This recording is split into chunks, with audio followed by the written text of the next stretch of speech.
નમસ્કાર, આપ જોઈ રહ્યા છો સ્પાર્ક ટુડે ન્યૂઝ। સાવલીમાં કુપોષિત સગર્ભાઓને પોષણ તત્વ આહાર કીટનું વિતરણ કરાયું। સાવલીના પીએચસી સેન્ટર ખાતે સમાજસેવી સંસ્થા અને ખાનગી કંપનીના જનભાગીદારીથી તાલુકા આરોગ્ય અધિકારીની પ્રેરણાથી સાવલી તાલુકાની કુપોષિત સગર્ભા મહિલાઓને પોષક તત્વો ધરાવતી ન્યુટ્રિશન કીટનું વિતરણ કરાયું। વડોદરા જિલ્લા સાવલીની તાલુકા હેલ્થ સેન્ટર ખાતે વડાપ્રધાનના સ્વસ્થ માતા સ્વસ્થ બાળ અન્વયે સમાજસેવી સંસ્થા શ્રીરંગ સેવાતીર્થ ફાઉન્ડેશન અને કોચ એન્જિનિયરિંગ સોલ્યુશન પ્રાઇવેટ લિમિટેડના સૌજન્યથી જિલ્લા આરોગ્ય અધિકારી ડોક્ટર મીનાક્ષી ચૌહાણના માર્ગદર્શન હેઠળ તાલુકા આરોગ્ય કેન્દ્ર ખાતે સાવલી નગર અને ગ્રામ્ય વિસ્તારના 75 જેટલી કુપોષિત સગર્ભા લાભાર્થીઓને પોષક તત્વ ધરાવતી ન્યુટ્રિશન કીટનું વિતરણ કરાયું। આ પ્રસંગે તાલુકા આરોગ્ય અધિકારી doctor H S. Khan, Koch engineering solution India કંપનીના પ્રતિનિધિ, શ્રીરંગ સેવાતીર્થ ફાઉન્ડેશનના પ્રમુખ કનુભાઈ લિંબાચિયા, ઉપપ્રમુખ કમલેશ વાડન, જયેશ દેસાઈ, અરવિંદ રાઠવા સહિત અગ્રણીઓ ઉપસ્થિત રહ્યા અને લાભાર્થી બહેનોને ન્યુટ્રિશન કીટનું વિતરણ કરાયું।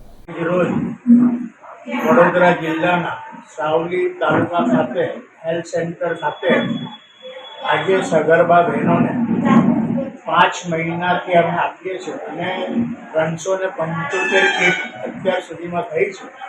સગર્ભા બહેનોને અમે એટલા માટે આપીએ છીએ કે સગર્ભા બહેનોનું 35 થી 45 પ્લસ થાય એ માટે અમે એમને આજે કીટ ગોળ, ખજૂર, લોટ, ન્યુટ્રિશન પાવડર એ બધું આપીએ છીએ। અને આપણા ભારતના વડાપ્રધાન જે નવજાત મહિલાઓ હોય કે મહિલા હોય છે એમના નવજાત બાળકની સંભાળ માટે સ્વસ્થ નારી અને સ્વસ્થ પરિવાર તરીકે એમની વ્યાખ્યા છે એ પ્રમાણે અમે આ સમગ્ર ગુજરાતની અંદર અને સાવલી તાલુકામાં બી અમે આ જે કીટ આપી રહ્યા છે એ સમગ્ર મહિલાઓને સારું અનુભવે અને સારા સ્વસ્થ રહે એ અમારી કલ્પના છે અને અમે ઈચ્છીએ છીએ।